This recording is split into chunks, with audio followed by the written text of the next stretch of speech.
You're listening to episode number 16 of the Indie Film Tribe podcast with me, your host, Angela Matamocha. Welcome.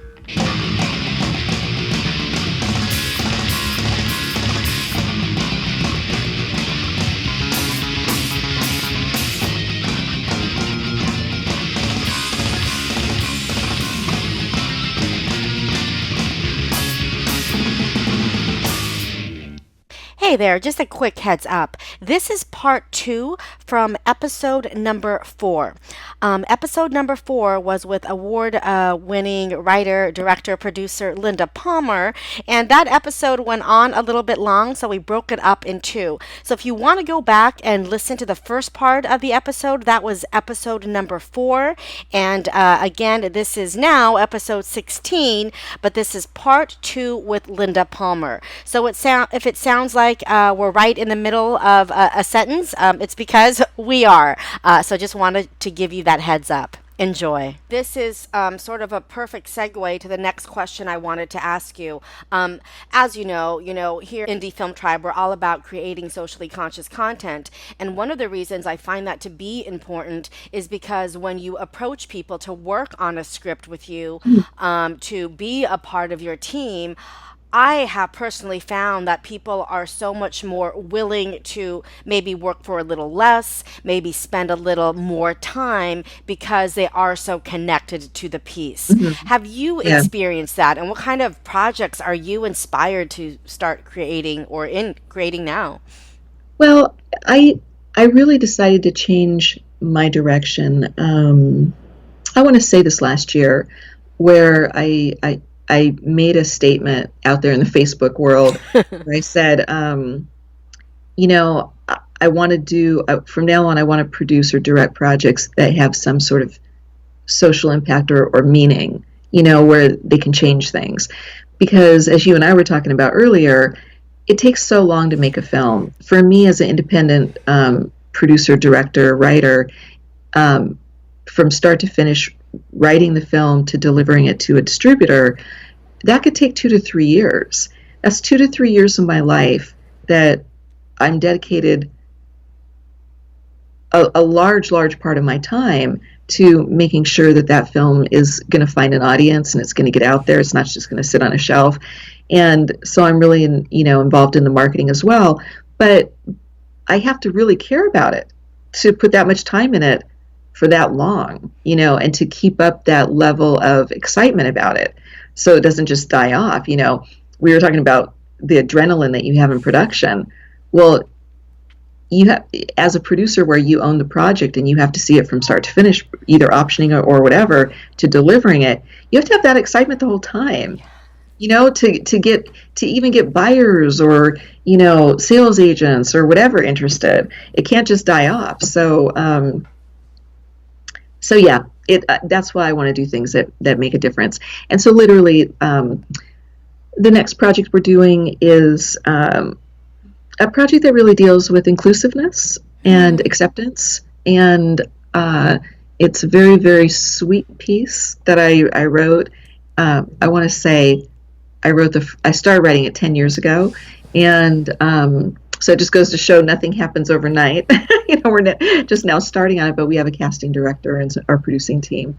So that's really exciting. And then we have a big action adventure that focuses on anti-poaching. And that's a real big hot topic for me, is I'm just a huge wildlife conservation person, and I specifically don't believe in trophy hunting or canned hunting, and actually I didn't believe in trophy hunting.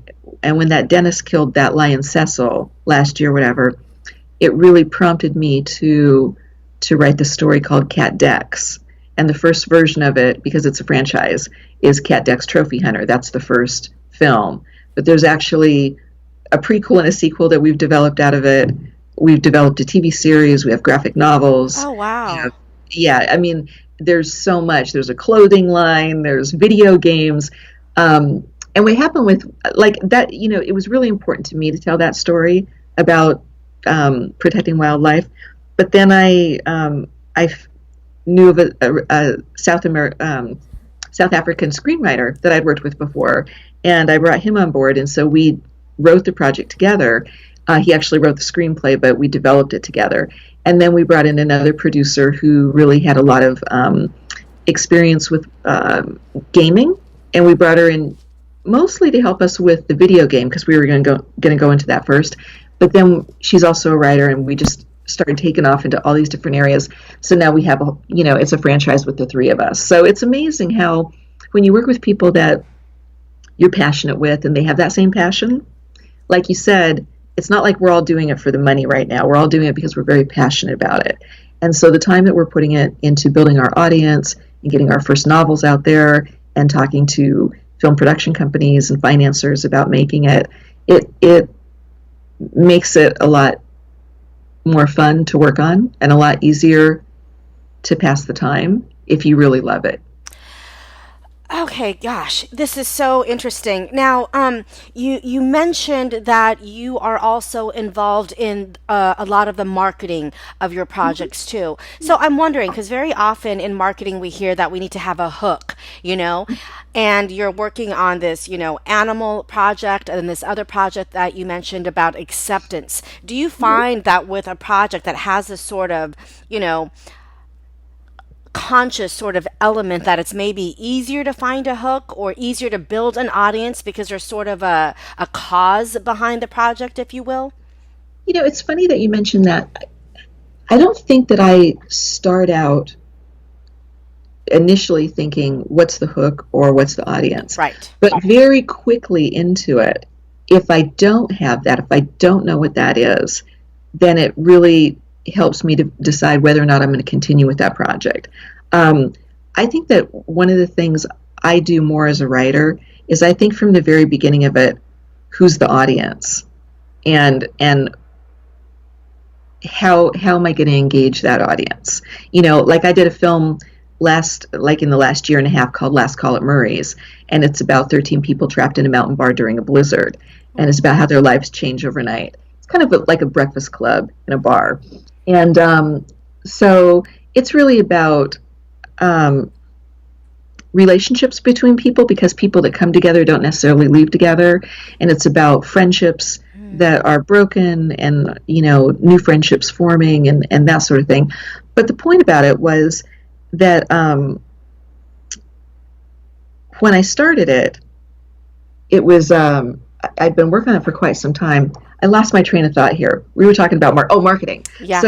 So when I first optioned the project and I wanted to produce it, I knew that the audience would be in the bars. I knew that the people that would want to see that are people that are that go to bars, like your local neighborhood bar or little dive bar or whatever. And so that really influenced a lot of how we produced it and some of the things that we're doing to market it. So, yeah, I mean, generally, one of the things that we did was, we have it here, let me find it real quick. We made a coaster for our movie. Oh my gosh, that's perfect. Yeah, so it was really, it's one of our, and that's how we market it. People have postcards and stuff. We hand out these coasters. That's brilliant. I love it. I love it. I love it. Yeah, but I think there's always a hook. I think, and depending on how strong that hook is, you can do a lot of different creative things. What, out of all your projects, what is the one that you are the most excited about right now? Usually I'm most excited about the one that I'm doing at the moment because I'm so involved in it.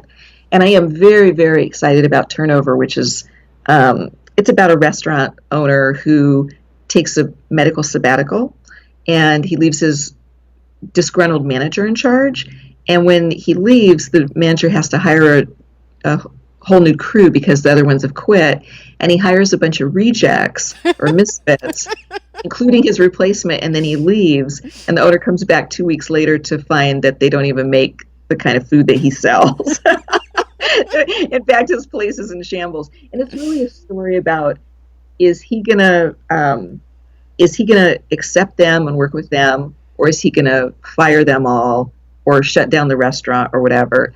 and ultimately he thinks he can change them, but they end up changing him. Ah, And so, yeah, and in a very good way, they end up becoming his family. So, um, I really like ensemble pieces, but what I love about that story is really he's a guy that he's looking for love, and he's and he doesn't even know how to do it. It deals with so many different elements.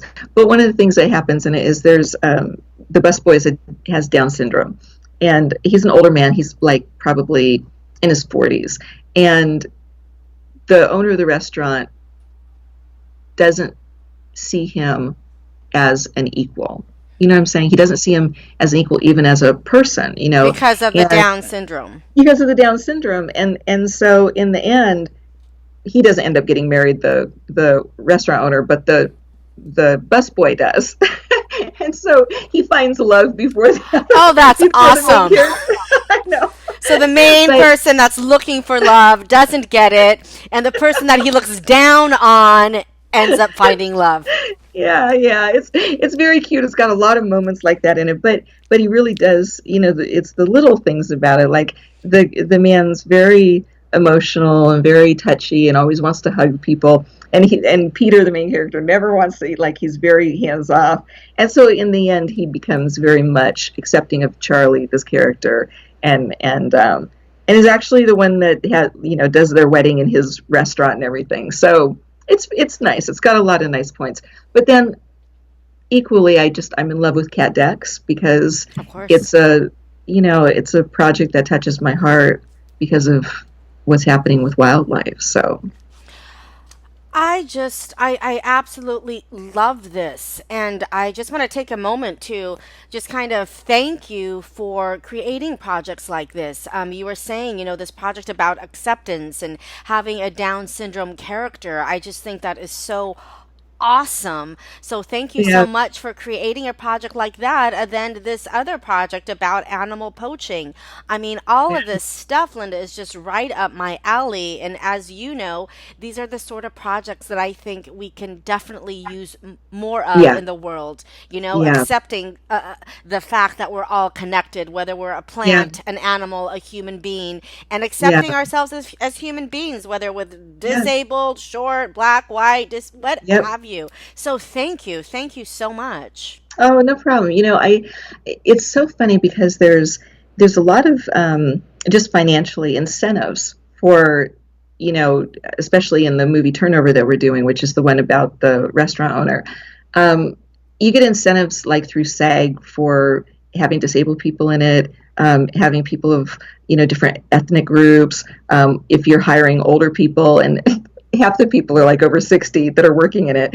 So Brilliant. it's there's so many different ways that it's gonna help the film. But ultimately, I think, like you said, just putting that out there in the universe, that type of material, for me, it's better to put out that kind of material than to put out horror films. I'm That's not the kind of stuff that I tend to watch. And I'd rather see the kind of stuff that I'm working on. Having said that, what kind of a legacy do you want to leave behind? With all your entire body of work, when you're no longer here, what is it that you want your body of work to say about you? I guess now, and I realized it this last year, I just want people to be able to look at a film and for it to touch them and inspire them.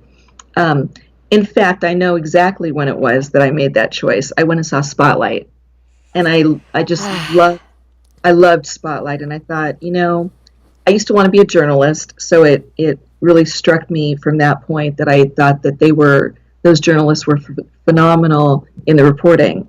And then I thought that the filmmaking was extraordinary, and the acting and everything, and it deserved all of the awards that it got. But I said, that's the kind of film I want to make. I want to make a film that it actually does change people's mind or opinion, or it just opens their eyes.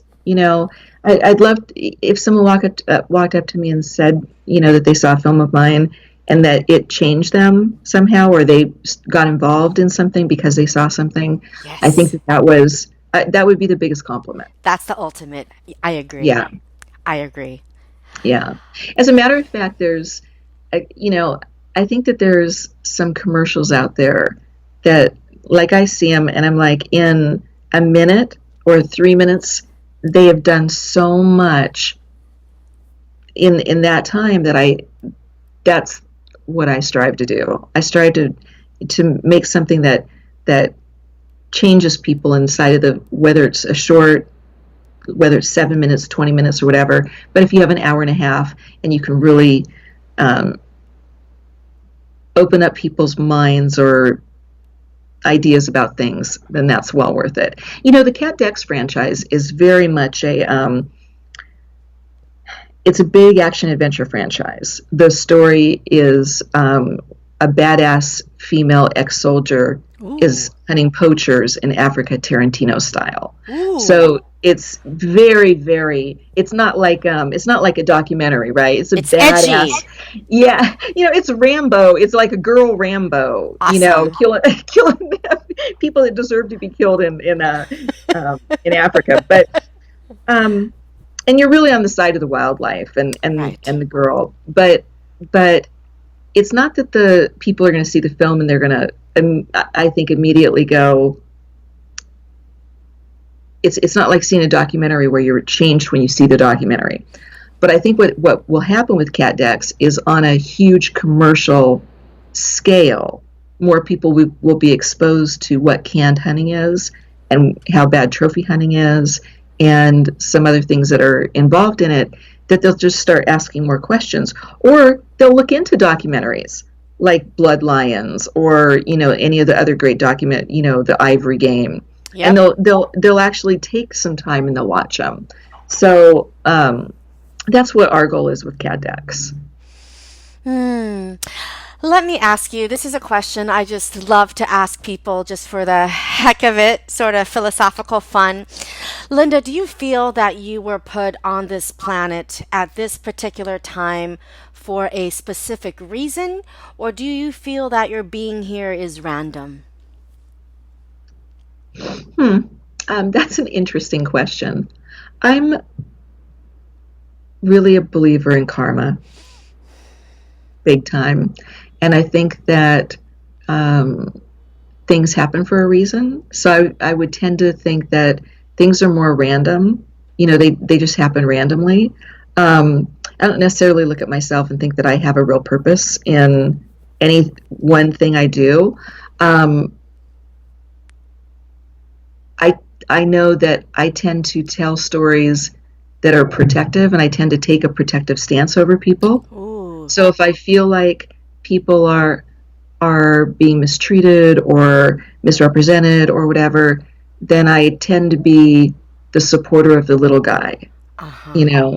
And so I think that as a filmmaker, being able to tell stories that enlighten and help bring awareness to certain things, that's my purpose. And I had to, but I didn't always know I wanted to be a filmmaker. That came to me, probably when I was in my late 20s. So, but I did want to tell people stories from being in high school. That's where I wanted to be a journalist. I wanted to go out and really Report. do that report. But then I didn't like the intrusiveness of the reporting, So I think as a filmmaker, I like commenting on a story or bringing light to a story, but I don't want to be the person that's prying and Invading, and especially the way with media is today, it's such a frenzied yeah. oof. I think that that's one of the things that I'm most disappointed about, Yeah. especially the last couple of months, because and especially just today, because there's so much, like you said, fake news, and it makes it really difficult for people to, first of all, get interested because they don't know what to I trust. don't know who to, yeah. So suddenly you basically disengage most of the audience out there because now they won't listen, because they don't know what to listen to. And I think the story also has to be, or the news has to be done in a way that people can understand it. And I think that there's a lot of times that's not done as well as it could be. So Yeah, we live in a culture of sound bites and flashy headlines, right? I know, and it's so disheartening, so disheartening. Well, luckily, you're a filmmaker. I'm a Yeah, filmmaker creating wonderful content. So yeah. hopefully, I think this is a way where we can maybe get people to just sort of sit down and just be told a story as opposed to a flash on the news screen, but really Mhm. get into the lives of a person, a group of people, what have you. Let me ask you this. My gosh, we have to wrap up here, and I can talk to you all day. You are speaking my language, lady. But for writers that are out there, what is the one tip that you would give them in trying to get their content out into the world or trying to produce their own scripts? I think that it's really difficult to get your product out there, but if you really do your research and you find the people that look for the kind of material that you're doing, then you increase your chances a lot in having them accept it. Um, I think that I get queries all the time from writers asking me to look at their stuff, and I'm just not the right producer for their stuff. It's not that it's not a good story. It's not that it's um, not a good script. It's not well written. It's just that it's not something that I can produce in my lifetime. So I have to be very, very. Um, there's very few things that are going to get by that I'm going to option that I'm going to put my 2 years into to try and get produced or more. You know what I'm saying? So it has to be phenomenal. And if writers knew, okay, and they didn't take it to heart, if they didn't take that as rejection, it would probably be easier. But I just think that research would increase their odds of getting better answers and more productive answers, whether even that's a no, so they can move on to somebody else, or yeah, just research. Know who you're pitching. Know I, if they have time. yeah. Yeah. I've run into that myself. I'll get people that will send me scripts, and just after reading the log line, I sometimes think, you see my mission of my production company, right? Yeah, How is your log line? This is not, I'm not the right person yeah, for you. It's so yeah, simple. Just do some research, like you said. yeah, yeah. I think that's the one thing that I found with a lot of writers. Just do research, and we're writers do that anyway. We're researching our characters. We're researching all that, but you need to take a little bit of time and research who's the right person for it too.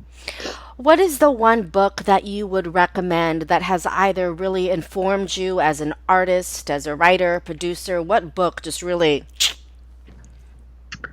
Um, I don't know about a book that necessarily informed me as an artist, but as far as making the film, but there's a series of books now on crowdfunding that are phenomenal that I would highly recommend. And I think crowdfunding for filmmakers I'll find what it is and I'll send it to you. But it's by John Trigonis, and he now works for Indiegogo. He's the liaison for the filmmakers, between Indiegogo and the filmmakers, and he is on his either second or third series of the book, but he really helps a filmmaker see what the objective is to get an audience, and how to put a campaign together to actually build your audience. It's not, and I thought it was very fascinating because money's always the first thing that people tell me. Oh, money's the hardest. I can write the script, I can, bring the team together, but I can't get money. You'd think that crowdfunding was all about getting the money, but it's not. It's all about building an audience. And when you really understand that, then you'll understand how to get to the people that have the money. So Interesting.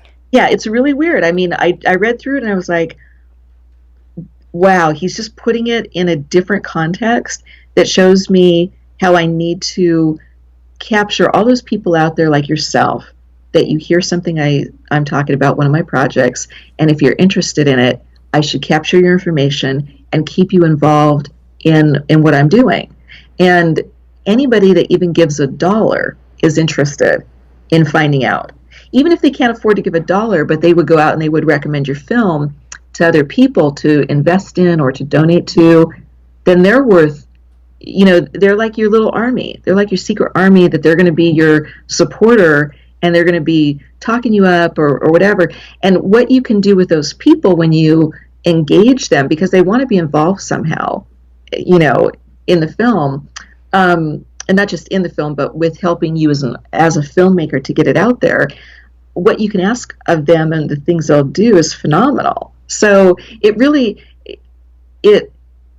inspired me in the sense that the project I was using it for, I learned a lot for that project and I hit my goals. But then moving on to other projects, I'm thinking about this before I even start, you know? And I think that you have to, these days, it's not just about writing the script and then it goes away to somebody different. Oftentimes we're all wearing several hats, and you have to, and you'll find this out. You said this is your first film. At the end of this, you're going to find out, oh, I should have done this, or I should have done that, or I should have started sooner, or I should, there's all these should have sort of things. But I think that some of the things that he brings up are just very cool. Like, for instance, one of the things he said is giving away things from set. And so in our movie that was about the bar, the 13 people trapped in the bar, we had hundreds and hundreds of bras on our ceiling. And so we gave away bras to people. They loved it. And they were signed bras. So it was like, that was like a little, it was just a fun thing, What about the coasters? Did you give those Oh, the away? coasters. Yeah. The coasters. We give the coasters away. Um, there was there's so many ways. He's so creative that I just highly recommend the book. And That I'm pretty sure it's called Crowdfunding for Filmmakers, or anyway, it's John Trigonis. All right, that's fantastic. And maybe at some point later on in this year, 2000, and gosh, we're in 2017 already. I would love to have you back and for us to maybe do some sort of a case study where we break down step by step what Oh, that'd be a lot filmmakers of could fun. do. That'd be fun just to see, Yeah, that'd be a lot of fun. One thing I was going to say, and it's something that I speak on quite a bit, is I have, in the films I've done, they've had a tremendous amount of music in them. And one of the things I've done is in Halloween Party, my first film that I directed, that I wrote, our opening song was an Oscar contender the year that Adele won for Skyfall. Wow. And yeah, I know, it's incredible. And so one of the things I do is I specifically, like you say, is there something that is there something you learn from film or you take from, well, what I learned doing that is that I will always hire a songwriter to do an original song, and probably 2 or 3 original songs. So I have an opportunity to be in that same place, because I don't care what anyone says, when your film has anything to do with Oscar, people pay attention to it, even if it's a song category or whatever. And so that was phenomenal. So maybe we could talk a little bit more about that process and how you even go about doing that. Amazing. Oh my gosh, amazing. Linda, if people want to learn more about you, follow you, learn about your projects, where can they find you? Um, well, Facebook or my website, which has all of my links, all my social media, and the website is runawayproductions.tv. And it has all my projects on it and trailers and awards and stuff like that. But yeah, that's probably the best place to start, and you can find me from there. Oh my gosh. Linda, thank you so much. This has been just so valuable, and I knew it would, and so interesting. Thank you so much for your time, and I can't wait to talk to you again. Well, thank you, Angela. It was really nice to talk to you too, and good luck with your film. What's your film called? It's called Elevate. And Oh, okay. real quick, Indie Film Tribe, thank you so much for hanging out with Linda Palmer and I today. And hope you have a wonderful day. And until next week, see you then. Bye. Bye.